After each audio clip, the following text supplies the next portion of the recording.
ನಮಸ್ಕಾರ ಕರ್ನಾಟಕ. ಈ ವಿಡಿಯೋನ ಎಲ್ಲ ನೋಡಿರ್ತೀರಾ. ಆ ವಿಡಿಯೋದ್ರ ಬಗ್ಗೆ ಕಮೆಂಟ್ಸ್ನೂ ಬೇಜಾನ್ ಬಂದಿತ್ತು. ಅದರಲ್ಲಿ ಎಲ್ಲ ಸ್ವಲ್ಪ ಏನು ಭಯವನ್ನು ವ್ಯಕ್ತಪಡಿಸಿದ್ರಿ. ಅದಕ್ಕೆ ಈ ವಿಡಿಯೋ ಬಗ್ಗೆ ಮಾತನಾಡೋಣ ಅಂತಲೇ ಬಂದಿದ್ದೀನಿ. ನಾವು ಫಸ್ಟ್ ಅರ್ಥ ಮಾಡ್ಕೋಬೇಕಾಗಿರೋದೇನೆಂದರೆ, ಸಸ್ಯಾಹಾರಿ ಪ್ರಾಣಿಗಳ್ಯಾವು, ಮಾಂಸಾಹಾರಿ ಪ್ರಾಣಿಗಳ್ಯಾವು.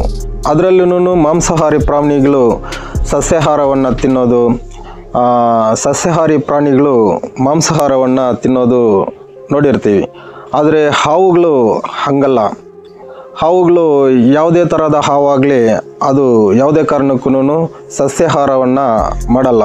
ಅದು ಯಾವತ್ತಿದ್ರೂ ಮಾಂಸಾಹಾರವನ್ನೇ ಮಾಡುತ್ತೆ. ಕೆಲವೊಂದು ಚಿಕ್ಕ ಹಾವುಗಳು, ಕೀಟಗಳು ಮುಂತಾದವನ್ನು ತಿಂದರೆ, ದೊಡ್ಡ ದೊಡ್ಡ ಹಾವುಗಳು ಕೆಲವೊಂದು ದೊಡ್ಡ ದೊಡ್ಡ ಪ್ರಾಣಿಗಳನ್ನು ತಿಂತಾ ಇರುತ್ತೆ. ಆದರೆ ಈ ವಿಡಿಯೋದ ಬಗ್ಗೆ ಮಾತನಾಡಬೇಕಂದ್ರೆ, ಈ ವಿಡಿಯೋದಲ್ಲಿ ನೀವು ಗಮನಿಸ್ತಾ ಇರ್ಬೋದು, ಯಾರೋ ಹಾವನ್ನು ಕಟ್ಟಿಗೆಯಿಂದ ಹಿಡಿದಿಟ್ಕೊಂಡಿದ್ದಾರೆ. ಏನೋ ತೋಟಕ್ಕೆ ಏನಕ್ಕಾದ್ರೂ ಬಂದಿರ್ಬೋದು. ಆದರೆ ಆ ಹಾವನ್ನು ರೈತರು ಹಿಡಿದು ಹೊರಗಡೆ ಹಾಕೋದಕ್ಕೆ ಇಲ್ಲವ ಸಾಯಿಸೋದಕ್ಕೆ ಅದನ್ನು ಪ್ರಯತ್ನ ಮಾಡ್ತಾ ಇರ್ತಾರೆ. ಹಾವು ಅದನ್ನು ಹಿಡ್ಕೊಂಡಿರೋದ್ರಿಂದ ಹಾವು ಗಾಬರಿಯಾಗಿ ಪಕ್ಕದಲ್ಲಿ ಏನು ಸಿಕ್ಕಿದ್ರೂ ಅದನ್ನು ಕಚ್ಚೋದಕ್ಕೆ ಪ್ರಯತ್ನ ಪಡುತ್ತೆ.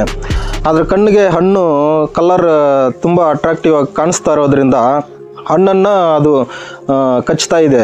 ಹಾಗಾಗಿ ಇದು ಸಾಮಾನ್ಯವಾಗಿ ಹಣ್ಣನ್ನು ತಿಂತಾ ಇಲ್ಲ, ಅದು ಹಣ್ಣನ್ನ ಮೇಲೆ ದಾಳಿ ಮಾಡ್ತಾ ಇರೋದು ಇದು.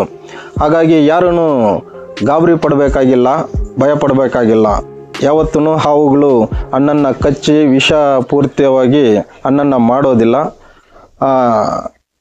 ಈ ವಿಡಿಯೋದ ಬಗ್ಗೆ ನಿಮ್ಮ ಅನಿಸಿಕೆಗಳನ್ನು, ಅಭಿಪ್ರಾಯಗಳನ್ನು ಕಾಮೆಂಟ್ ಮಾಡಿ.